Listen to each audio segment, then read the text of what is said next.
رب اشرح لي صدري ويسر لي أمري واحلل عقدة من لساني يفقهوا قولي رب زدني علما رب زدني علما رب زدني فهما صدق اللہ العظیم۔ ہر قسم کی حمد و ثنا، تعریفات، تسبیحات اللہ مالک الملک کے لیے لائق و زیبا ہے، جو رب تعالی پوری کائنات کا پالنے والا، خالق، مالک، رازق، تنہا یکتا ذات ہے۔ درود و سلام و امام الانبیاء، امام کائنات جناب محمد رسول اللہ صلی اللہ علیہ وسلم کی ذات متصور اور بے شمار تعداد رحمت نازل فرمائے اللہ رب العالمین، صحابہ کرام رضوان اللہ علیہم اجمعین پر۔ محترم ناظرین و سامعین حضرات، آج کے ہمارے اس حالیہ دور کا المیہ یہ ہے کہ قرآن پاک جیسی عظیم کتاب ہمارے گھروں میں تو موجود ہے، لیکن ہمارے دلوں میں نہیں ہے۔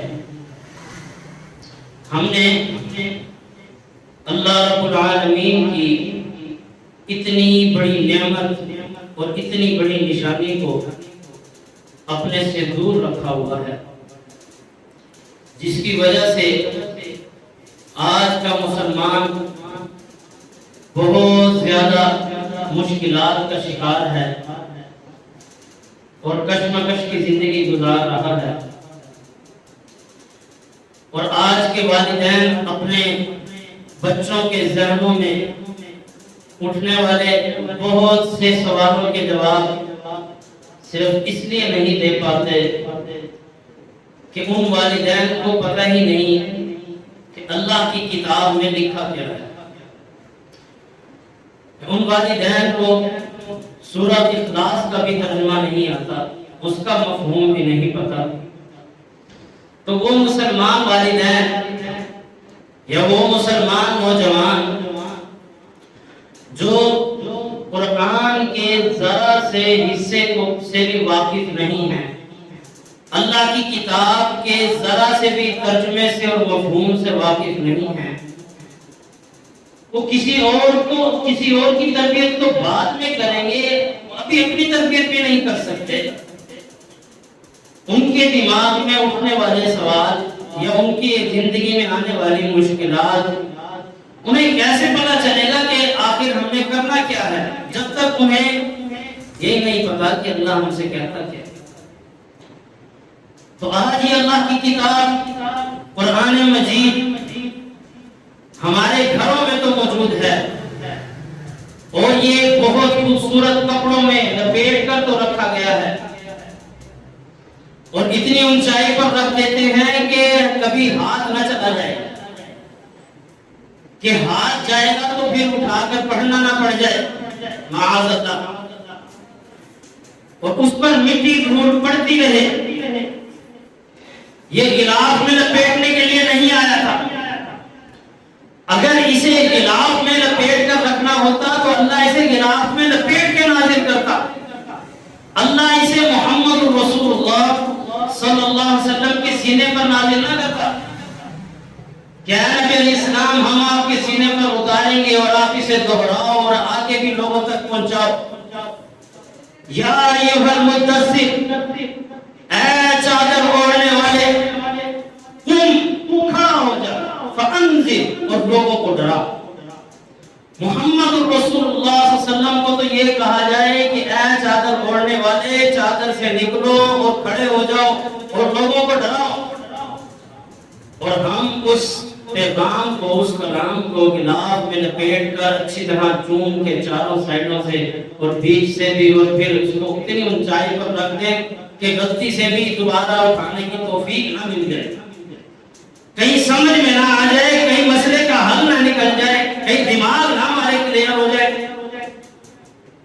زندگی کی ہر مشکل، ہر پریشانی گزار لیں، لیکن یہ تھوڑی سی تنگی برداشت نہیں کرنی کہ اللہ کی کتاب کو اٹھا کر پڑھ لیں، شاید اس میں ہمارے مسئلے کا حل ہو، اور یقیناً اسی میں ہوتا ہے۔ ذالک الکتاب، یہ واحد کتاب ہے، لا ریب فیہ، اس میں کوئی شک نہیں۔ کوئی بندہ بھی دنیا میں پرفیکٹ نہیں ہوتا، کوئی انسان بھی پرفیکٹ نہیں، ہر کسی میں کل بنی آدم خطاؤون، آدم کا ہر بیٹا گناہگار، اس لیے اس کے مشورے میں بھی غلطی ہو سکتی ہے، اس کی لکھی گئی کتاب میں بھی غلطی ہو سکتی ہے۔ دنیا کی بہترین سے بہترین کتاب کیوں نہ ہو، اس کتاب کے شروع میں اگر وہ کسی پیسہ کمانے یا کاروبار کے ریلیٹڈ ہے تو اس میں شروع میں ہی بندہ لکھتا ہے کہ اگر اس کتاب کے پڑھنے کے بعد کہ بندہ کچھ کرتا ہے اور اسے نقصان ہوتا ہے تو اس کا ذمہ وار میں نہیں ہوں۔ پھر اگر کوئی اچھی کتاب بھی لکھتا ہے، مشوروں سے بھرپور، بہترین سے بہترین، اور بہت سے لوگوں کو دکھاتا ہے، نظر ثانی کرواتا ہے، اس کے باوجود بھی وہ کتاب کے آغاز میں ہی یہ لکھتا ہے کہ اگر اس کتاب میں کسی قسم کی بھی کوئی غلطی ہو، کوئی مسٹیک ہو تو اس نمبر پر رابطہ کریں اور ہمیں آگاہ کریں۔ یہاں سے کتاب کی شروعات ہوتی ہے۔ واحد اللہ کی کتاب ہے، کیونکہ یہ کتاب ہی رب کی ہے، وہ بندوں کی لکھی ہوئی کتابیں ہیں، لوگ ان پر پڑھتے ہیں، لوگوں سے مشورے حاصل کرتے ہیں، اور جو کتاب کہہ رہی ہے ذالک الکتاب لا ریب فیہ، یہ کتاب، اس میں ہر چیز کوئی شک ہی نہیں ہے، شک کی گنجائش ہی نہیں ہے، کوئی غلطی کی بھی گنجائش نہیں۔ یہ دعویٰ کوئی کتاب نہیں کرتی، کوئی محدث نہیں کرتا۔ کوئی بھی انسان جب کتاب لکھتا ہے تو وہ کہتا ہے غلطی ہو جائے تو ہمیں لازمی آگاہ کریں۔ اللہ کی کتاب شروع میں کہتی ہے اس میں غلطی کی گنجائش ہی نہیں ہے، بات ہی ختم۔ ہدی للمتقین، یہ پرہیزگاروں کے لیے ہدایت ہے۔ تو آج ہم نے اپنے بچوں کو صرف ایک شام کا ان کا یا صبح کا ٹائم رکھ دیا ہے کہ 15-20 منٹ کے لیے جاؤ، چلو بھائی الف با تا یاد کر کے آ جاؤ، یا قرآن ہلکا سا ناظرہ پڑھ لیا، بس جی بس اتنا پڑھ لیا بہت ہے، اس کو موٹر سائیکلوں کی دکان پہ چھوڑ دو۔ کیوں بھائی؟ دین اتنا آسان تھا کہ اس کو اللہ کی سمجھ آ گئی، اسے محمد رسول اللہ صلی اللہ علیہ وسلم کا پتہ چل گیا، کیا اس نے شریعت کو جان لیا؟ کیا اسے اتنی بھی شریعت آ گئی کہ یہ اپنی ہی زندگی شریعت کے مطابق گزار سکے؟ کیا اسے اتنا قرآن آ چکا ہے کہ یہ امامت کروا سکے؟ ہر مسلمان کو کم از کم اس کا قابل تو ہونا چاہیے نا کہ وہ جماعت کروا سکے۔ یاد رکھیں، اکیلا بندہ بھی ہو، اگر اکیلا بندہ اسے بھی جماعت کروانی ہوتی ہے۔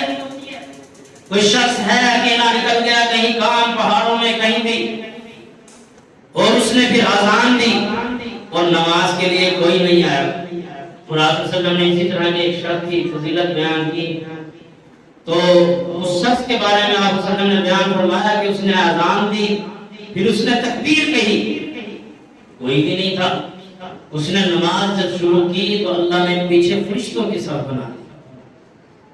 اس کے لیے قرآن بھی تو آتا ہو نا، جب یعنی بندہ اکیلا بھی ہو، کوئی ایک مسلمان بھی ہے، اسے بھی اتنا قرآن آنا چاہیے کہ وہ امامت کروا سکے۔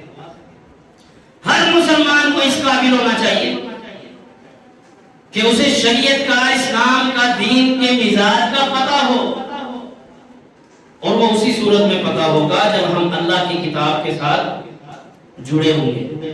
جب ہم اللہ کی کتاب سے دور ہو جائیں گے تو پھر ہمیں شریعت کبھی بھی سمجھ نہیں آنے والی۔ تو یہ کتاب اللہ رب العالمین نے اسے ایک شفا بھی کہا ہے کہ یہ رحمت بھی ہے، یہ شفا بھی ہے، یعنی کوئی بیماری ہوتی ہے، کوئی تکلیف ہے، کوئی درد ہے، اللہ رب العالمین نے سورہ فاتحہ نازل فرمائی ہے۔ اور اتنی فضیلت والی سورت کہ قرآن مجید جب نماز میں پڑھنا ہے، چاہے کوئی بھی سورت پڑھو، اس سورت سے پہلے سورہ فاتحہ لازمی پڑھنی ہے۔ لا صلاۃ لمن لم یقرأ بفاتحۃ الکتاب، اس شخص کی کوئی نماز نہیں جو نماز میں سورہ فاتحہ نہیں پڑھتا۔ ایک صحابی اس کو گئے، بہت سے صحابہ کی جماعت گئی، کسی گاؤں کی طرف سے جب وہ گزرے تو پتہ چلا وہاں ایک گاؤں کا ایک بڑا جو ہے سردار وہ بیمار ہو گیا اور وہ شفا یاب کسی دوائی سے بھی نہیں ہو رہا۔ اور صحابہ کرام رضوان اللہ علیہم اجمعین کا حال یہ تھا کہ ان کے پاس کھانے کے لیے کچھ نہیں تھا، وہ بھوکے پیاسے تھے۔ تو ان گاؤں والوں کو پتا چلا یہاں سے ایک جماعت گزر رہی ہے لوگوں کی اور انہیں دم دود آتا ہے، ان سے پوچھتے ہیں کوئی ایسا انہیں دم آتا ہو کہ ہمارے سردار کو شفا مل جائے۔ اسے زہریلے سانپ نے ڈس لیا تھا۔ وہ گئے گاؤں والے صحابہ کے پاس اور ان صحابہ سے بات کی کہ ہمارے سردار کو ایسے ایسے کر کے زہریلے سانپ نے کاٹ لیا اور کسی چیز سے آرام نہیں آ رہا، ہم اپنے سردار کو ظاہر نہیں کرنا چاہتے۔ ایک صحابی نے کہا ٹھیک ہے میں دم کروں گا، لیکن دم کے عوض میں تم سے مال لوں گا، ہمیں یہاں رہنے کے لیے جگہ بھی دو اور مال بھی چاہیے ہوگا، فری میں دم نہیں کروں گا۔ تو انہوں نے کہا ٹھیک ہے چلو۔ وہ صحابی گئے اور اس کو دم کیا تو وہ ٹھیک ہو گیا۔ وہ دم کر کے واپس آئے، صحابہ کرام نے کہا کہ تم نے کیا پڑھا بندہ ٹھیک ہو گیا؟ انہوں نے کہا میں نے تو کچھ نہیں پڑھا، سورہ فاتحہ میں نے پڑھی ہے، سورہ فاتحہ پڑھ کے دم کر دیا، سردار ٹھیک ہو گیا۔ گاؤں والوں نے اس کے عوض میں ایک روایت میں آتا ہے 30 بکریاں دی۔ اب وہ 30 بکریاں تو لے لی، صحابہ کرام میں اختلاف ہو گیا، انہوں نے کہا نہیں پتہ نہیں یہ بکریاں لینا ٹھیک بھی ہے یا نہیں ہے ہمارا کہ دم کے بدلے ہم نے 30 بکریاں لے لی، تو ہمارے لیے پتہ نہیں یہ حلال ہے یا نہیں ہے، لہذا اس کا فیصلہ محمد رسول اللہ صلی اللہ علیہ وسلم۔ مدینہ پہنچے، رسول اللہ صلی اللہ علیہ وسلم کی خدمت میں حاضر ہوا، آپ صلی اللہ علیہ وسلم سے سارا واقعہ بیان کیا۔ آپ صلی اللہ علیہ وسلم سے کہا، آپ صلی اللہ علیہ وسلم نے پوچھا اچھا مجھے بتاؤ تو تم نے کیا پڑھ کے دم کیا؟ صحابہ نے کہا میں نے سورہ فاتحہ پڑھی اور دم کیا۔ آپ صلی اللہ علیہ وسلم نے فرمایا سورہ فاتحہ شفا ہے۔ تو پھر آپ صلی اللہ علیہ وسلم سے پوچھا تھا کہ رسول صلی اللہ علیہ وسلم ہم نے اس طرح یہ بکریاں بھی دی ہیں، آپ صلی اللہ علیہ وسلم نے فرمایا پھر اس میں میرا حصہ بھی رکھنا، اس میں میرا حصہ بھی ہے، سیکھا تم نے مجھ سے ہے نا، لہذا اس میں میرا حصہ بھی ہے، یعنی کہ وہ حلال ہے تمہارے لیے بھی اور میرے لیے بھی۔ دم کے عوض تم اگر کچھ لے رہے تو یہ قرآن شفا ہے۔ اللہ رب العالمین قرآن مجید میں ارشاد فرماتے ہیں یا ایھا الناس قد جاءکم موعظۃ من ربکم وشفاء لما فی الصدور وہدی ورحمۃ للمؤمنین۔ لوگوں تمہارے پاس تمہارے رب کی طرف سے نصیحت آ چکی ہے اور دلوں کے امراض کی شفا آ چکی ہے، دلوں کے جتنے بھی مرض ہیں ان کی شفا ہے قرآن۔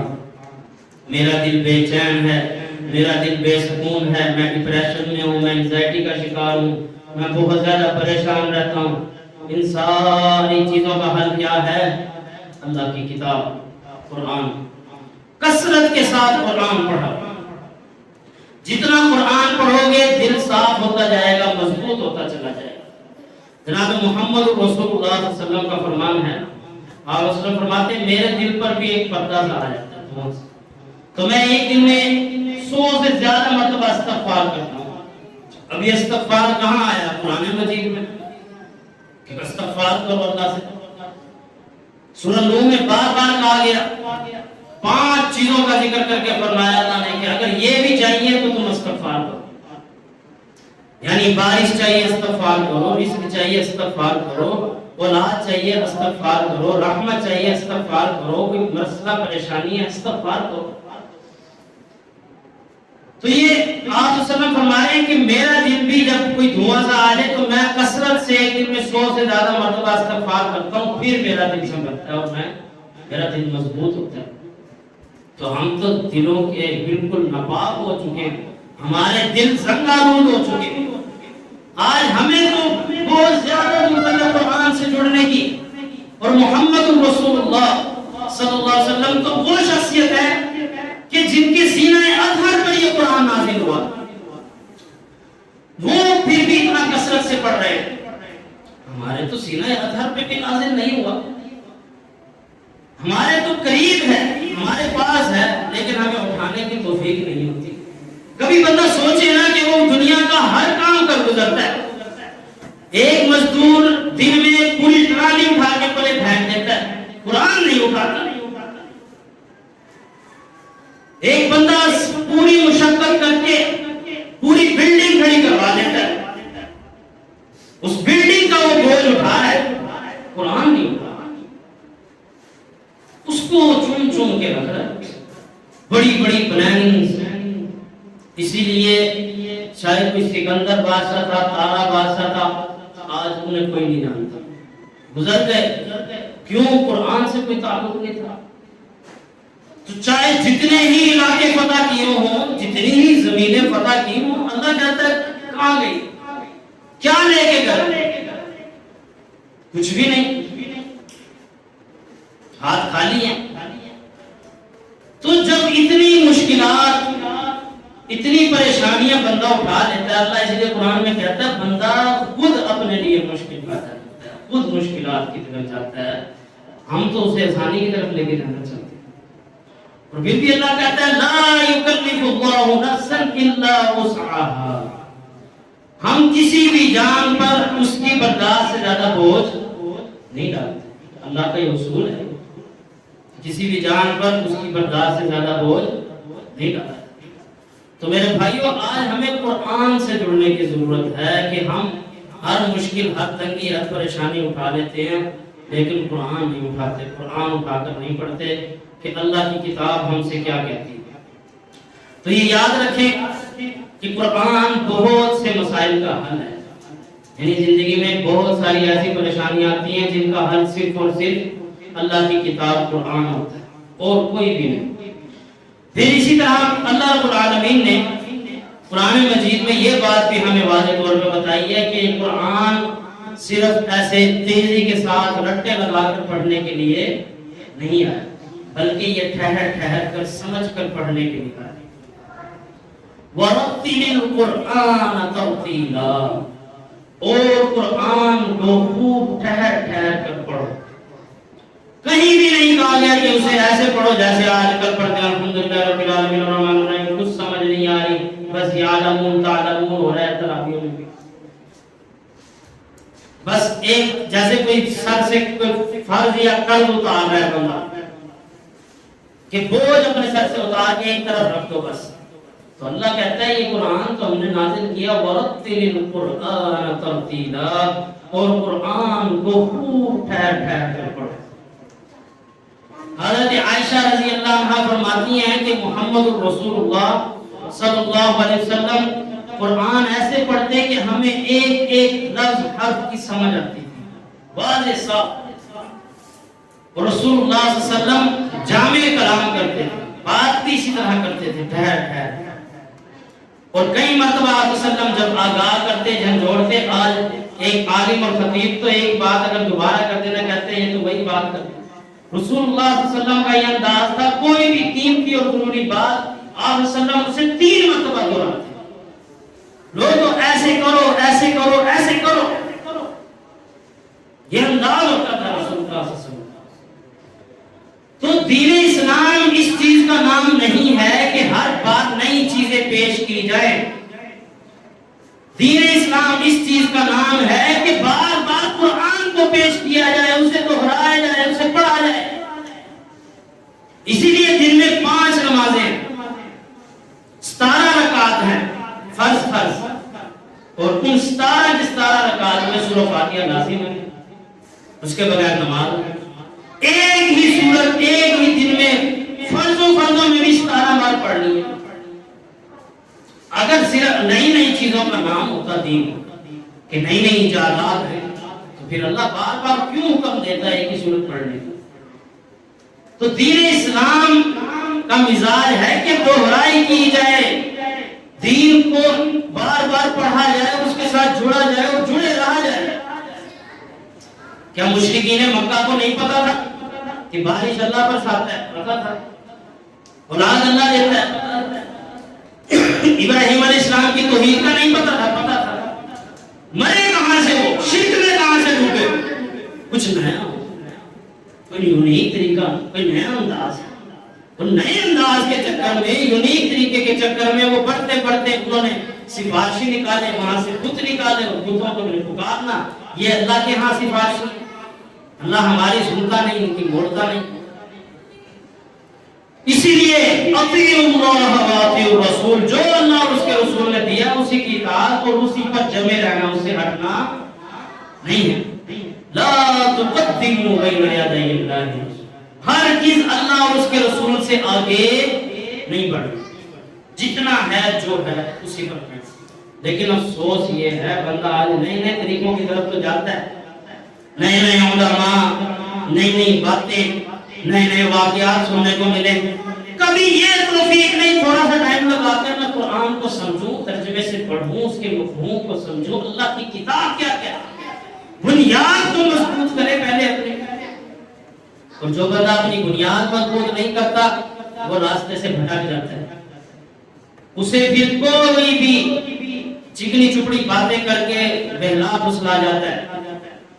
کوئی بھی دین کے نام پر، اسلام کے نام پر کچھ بھی کہے گا وہ پھسل جائیں گے. اس لیے تو آج کل کے ہمارے نوجوان بھی آپ دیکھتے ہیں محرم کے دنوں میں یہ جو سے 13-14 سال، 15 سال، 18-20 سال کے بھی لڑکے اور کچھ تو 34-34 سال کی عمروں کا پہنچ جاتے ہیں.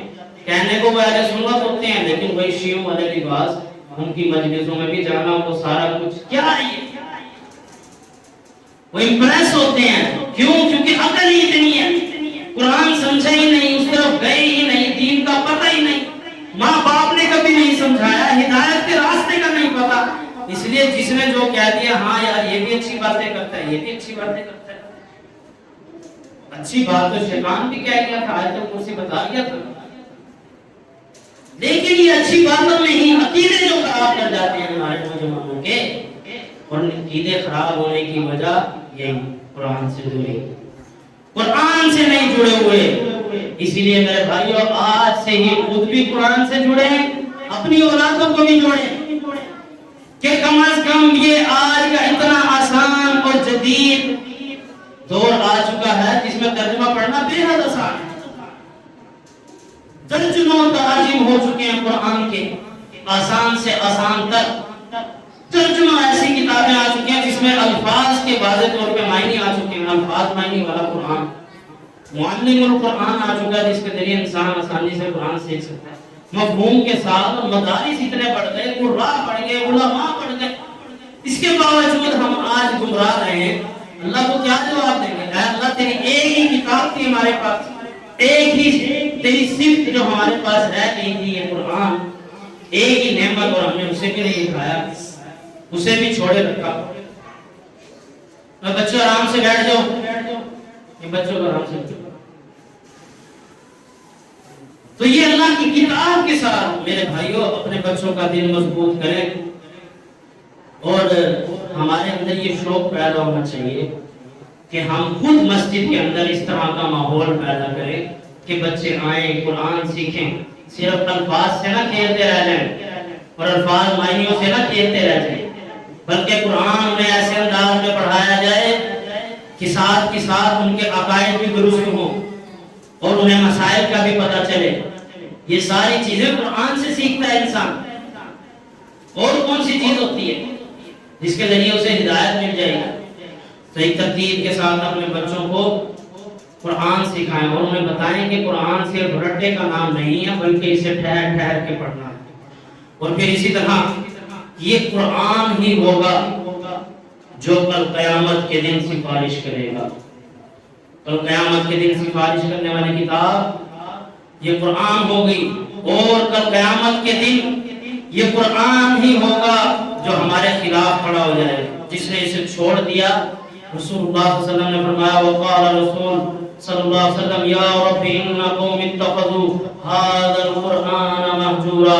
اور رسول اللہ صلی اللہ علیہ وسلم کہیں گے اے میرے رب بے شک میری قوم نے اس قرآن کو چھوڑ دیا تھا. اب آج ہم کہیں کہ ہم نے تو نہیں چھوڑا، ہم تو قرآن کو مانتے ہیں، ہم تو قرآن پہ ایمان رکھتے ہیں، ہم نے تو قرآن کو نہیں چھوڑا. میرے بھائی اور کیا چھوڑنا ہوگا؟ جو بندہ قرآن پکڑ نہیں رہا اس نے چھوڑا ہی ہے. جو قرآن پڑھ نہیں رہا اس نے قرآن چھوڑ دیا نا. جو سمجھنے کے لیے بیٹھنے کو تیار نہیں ہے اس نے قرآن چھوڑ دیا.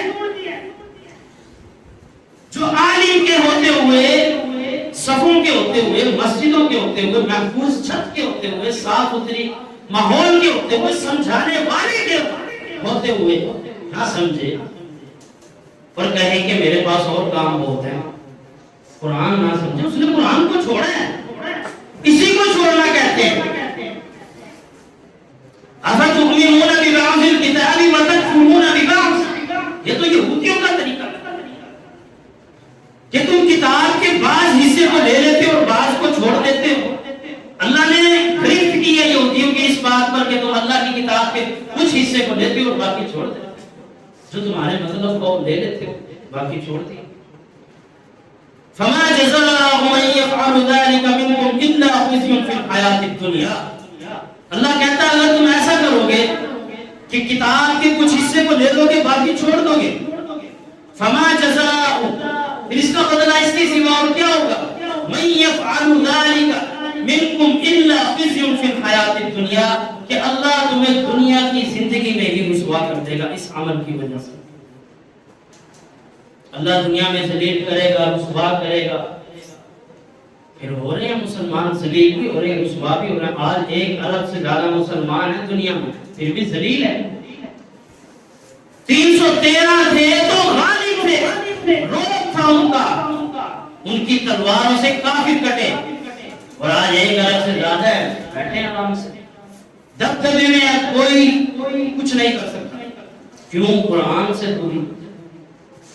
وہ معزز تھے زمانے میں مسلمان ہو کر، اور تم خوار ہوئے تاریخ قرآن ہو کر.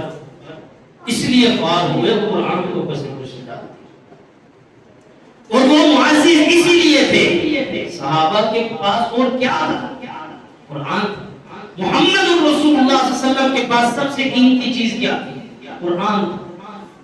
عمر بن خطاب رضی اللہ عنہ نے 22 لاکھ مربع میل پر جو حکومت تھی، انقلاب قائم کیا، اس کی بنیاد کیا تھی؟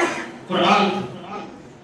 صحابہ کے دلوں میں آگ لگانے والا اور لوگوں کے دلوں میں ایمان کو پیدا کرنے والا، جذبہ ابھارنے والی کتاب کون سی تھی؟ یہ قرآن.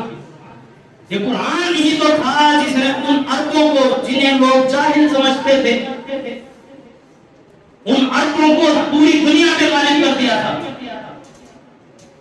وہ عرب جو جاہل سمجھے جاتے تھے وہ سب سے زیادہ علم والے سمجھے جانے لگے صرف اس کتاب کی وجہ سے.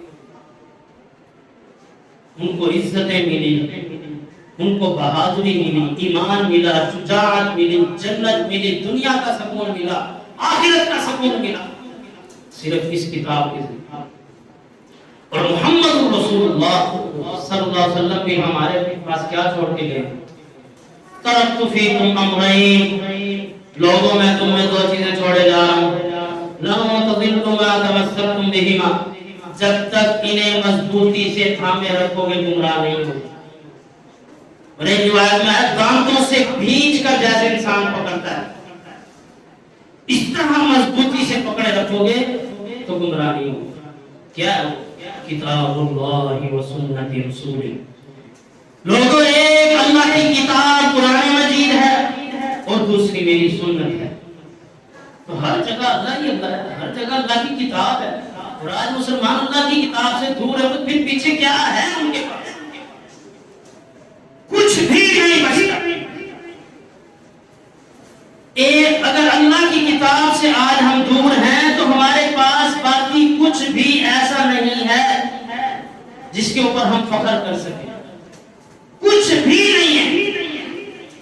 کوئی کتنا ہی سونا جمع کر لے، قارون سے زیادہ سونا نہیں جمع کر سکتا. کتنا ہی بڑا حکمران بن جائے، کامیاب انسان بن جائے، وہ فرعون سے بڑا حکمران نہیں بن سکتا.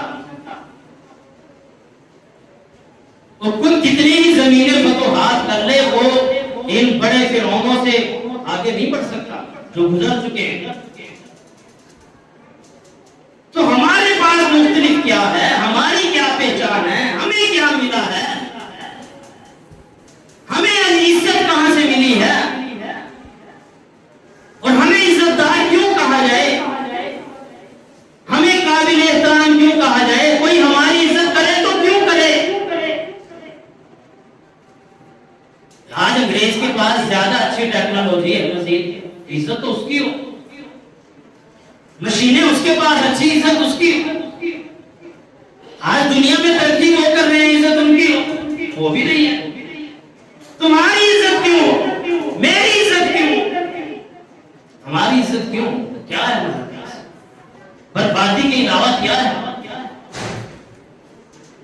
ہمارے پاس؟ اگر اللہ کی کتاب نہیں ہے، اللہ کی قسم اگر ہم اللہ کی کتاب چھوڑ دیتے ہیں، پیچھے ہمارے پاس کچھ بچتا نہیں.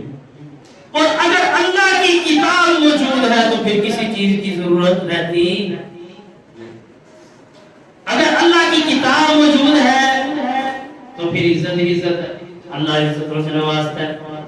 اور اگر اللہ کی کتاب چھوڑ دے، اللہ کی کتاب سے نہ جڑے، تو پھر وہ داڑھی رکھے، وہ داڑھی نہ رکھے، اور وہ کوئی اچھا کاروبار کرے یا نہ کرے، وہ کوئی دنیا میں کامیاب ہو یا نہ ہو، اللہ کو فرق پڑتا ہے؟ جب بنانے والے کو فرق نہیں پڑتا، ایسے بندے کیا احترام، کیا عزت، کس بات کی احترام عزت تو اسے ملے گی جو اللہ کی کتاب کو زیادہ جاننے والا ہو. جناب محمد رسول اللہ صلی اللہ علیہ وسلم کا دور میں پتہ کیا امام کس کو بنایا جاتا؟ کھڑے لوگ اب یہ نہیں دیکھا جاتا تھا کہ یہ زیادہ مالدار ہے، اس کی داڑھی زیادہ بڑی ہے، یہ زیادہ رتبے مقام والا ہے. سب سے پہلی شرط امام بنانے کی یہ ہے کہ ان میں سب میں سے قرآن مجید کس کو زیادہ آتا ہے. جس کو سب سے زیادہ قرآن آتا ہے اسے آگے کیا جائے گا مصلی پر، چاہے وہ 10 سال کا لڑکا ہو.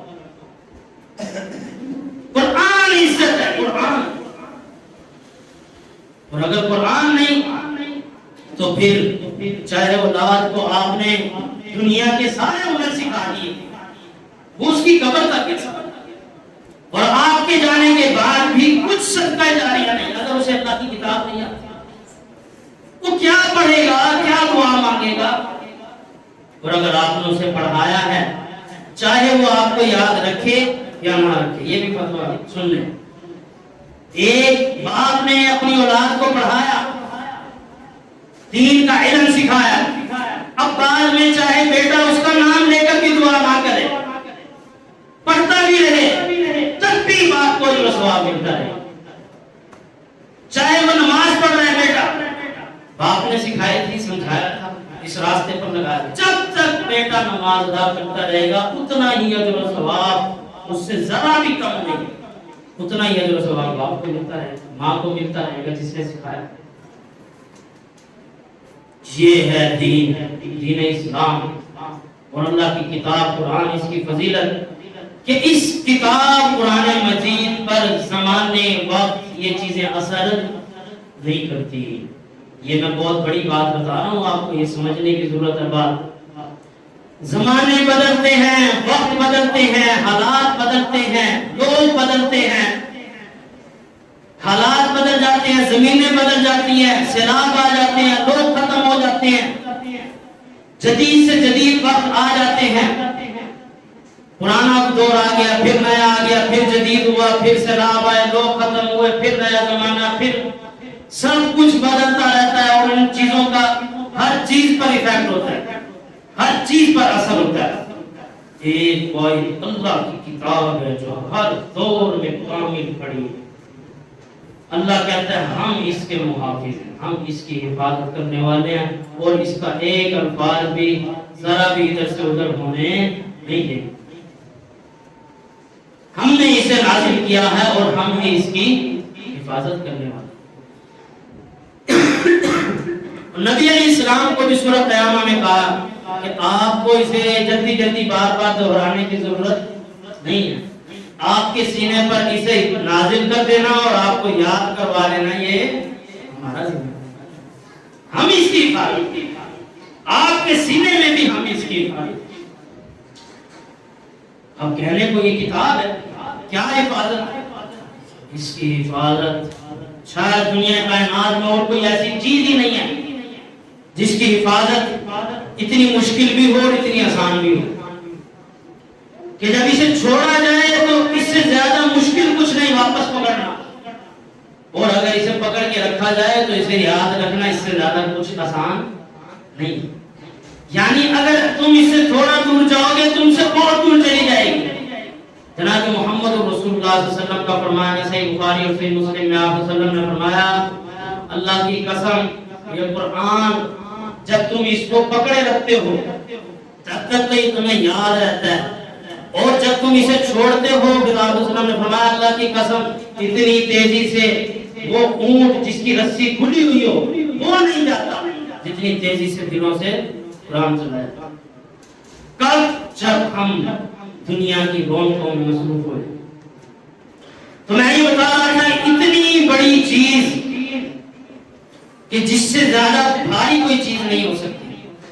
لو انزلنا هذا القرآن على جبل، اگر ہم نازل کرتے اس قرآن کو على جبل کسی پہاڑ کے اوپر، لرأيته تو تم لوگ دیکھتے خاشعا متصدعا من خشیت اللہ، اللہ کے ڈر اور خوف سے ریزہ ریزہ ہو جائے. اتنا بڑا بلند پہاڑ، اللہ کہتا ہے اگر میں اس کو قرآن نازل کر دیتا، اگر اس پہ قرآن اتار دیتا تو پہاڑ کبھی بھی برداشت نہ کرتا، وہ پھٹ کے ٹوٹ کے ریزہ نہیں.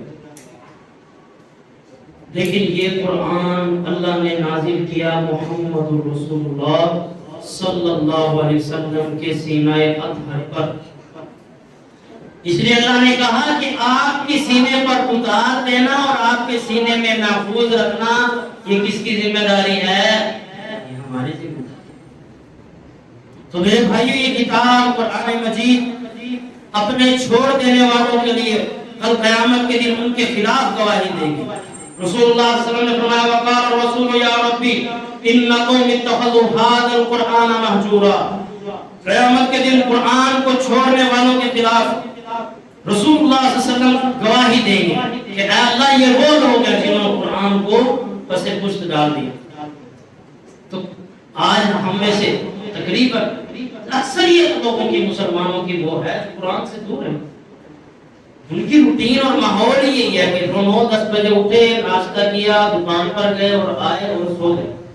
عموماً یہ قرآن کا کوئی وقت ہی مقرر نہیں ہے کہ اس وقت میں ہمیں ہر روز اٹھ کر قرآن پڑھنا ہے. جبکہ جناب محمد رسول اللہ صلی اللہ علیہ وسلم کا یہ فرمان بھی سننے صحیح بخاری میں یہ حدیث آتی ہے. واضح دو ٹوک فرمان. بندہ ڈھونڈتا دنیا میں سب سے اچھا کام کون سا ہے، سب سے بہترین کام کون سا ہے؟ جناب محمد رسول اللہ صلی اللہ علیہ وسلم نے بتایا. آپ صلی اللہ علیہ وسلم فرماتے ہیں خیرکم من تعلم القرآن وعلم. خیرکم تم میں سب سے بہترین وہ ہے من تعلم القرآن وعلم، جو قرآن کا علم خود بھی سیکھتا ہے اور قرآن کا علم دوسروں کو بھی سکھاتا ہے. یعنی پہلے خود سیکھو اور پھر لوگوں کو سکھاؤ. آپ صلی اللہ علیہ وسلم فرماتے ہیں اس سے اچھا کوئی کام ہو سکتا. خزانے کمانے والے تو بہت آئے، اللہ نے ان کی تعریف نہیں کی.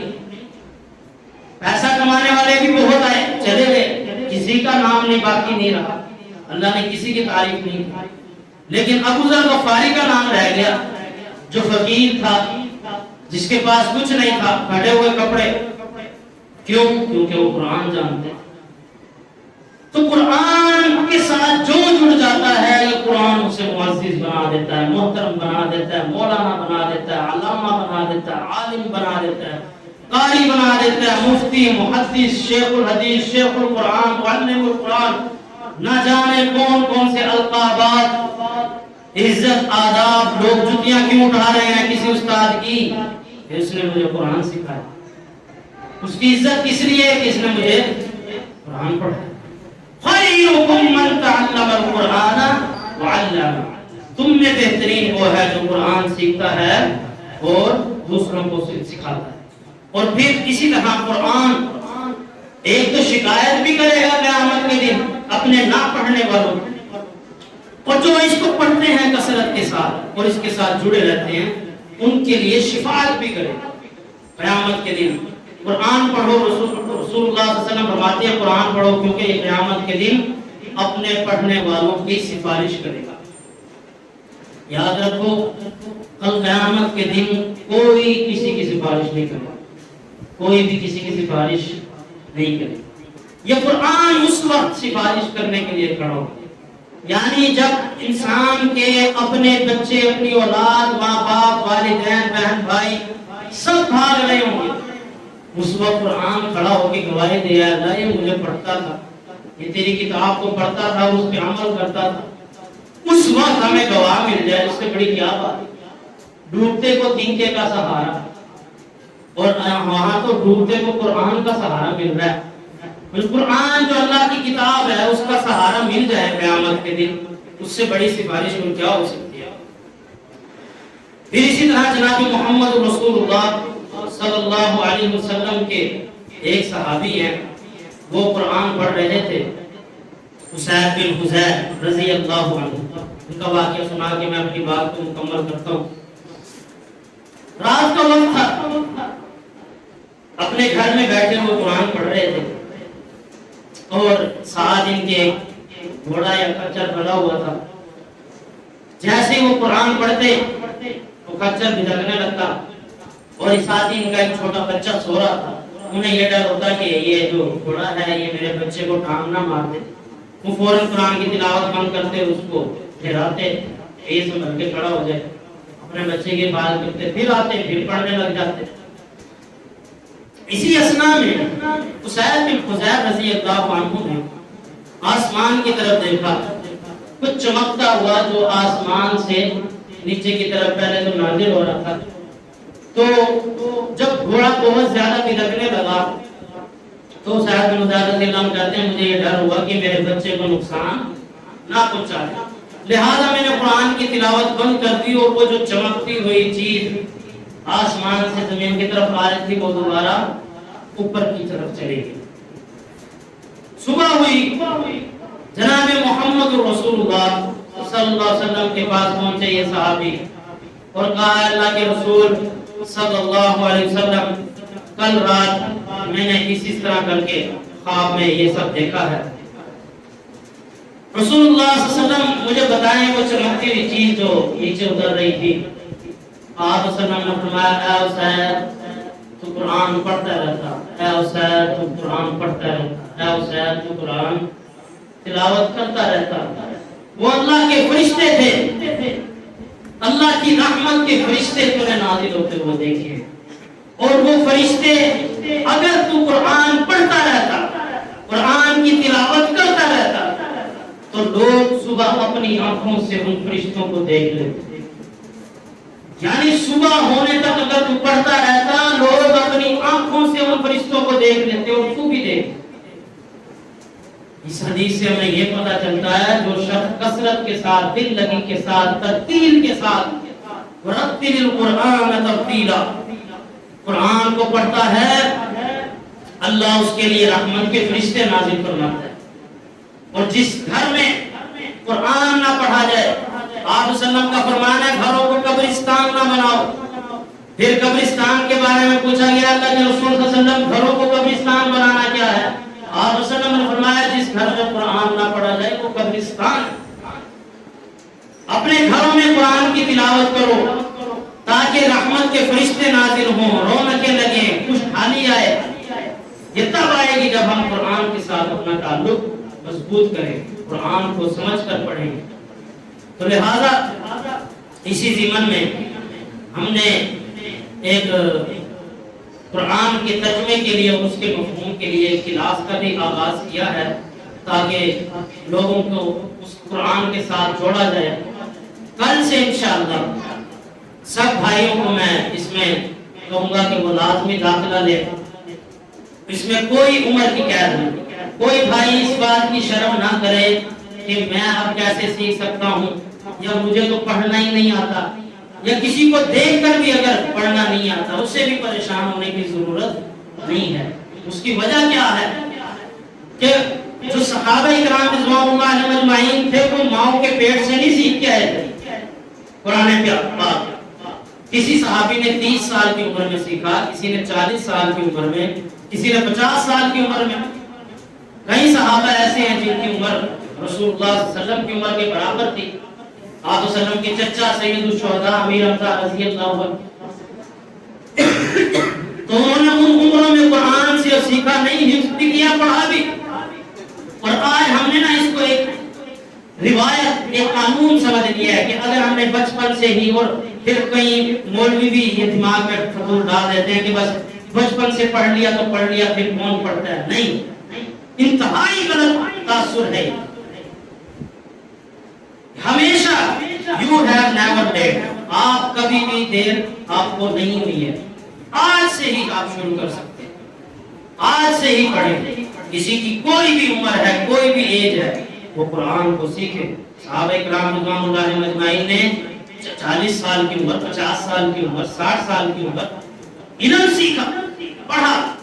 اور جو میں بات کر رہا ہوں کہ اگر کسی کو ذرا بھی نہیں آتا اسے بھی پریشان ہونے کی ضرورت نہیں ہے، کیونکہ جب ہم پھولوں کے باغ میں بیٹھتے ہیں، پھول نہ بھی ملے خوشبو تو آتی ہے نا، تو خوشبو تو آئے گی کانوں میں جب آپ کے قرآن کا ترجمہ جائے گا، اس کے مسائل جائیں گے۔ تو اس کے لیے ہم ایک کلاس کا آغاز کر رہے ہیں انشاءاللہ کل سے۔ عشاء کی نماز سب بھائی کوشش کریں زیادہ سے زیادہ لوگ اس میں حصہ لیں، داخلہ لیں، اپنے بچوں کو بھی داخل کروائیں۔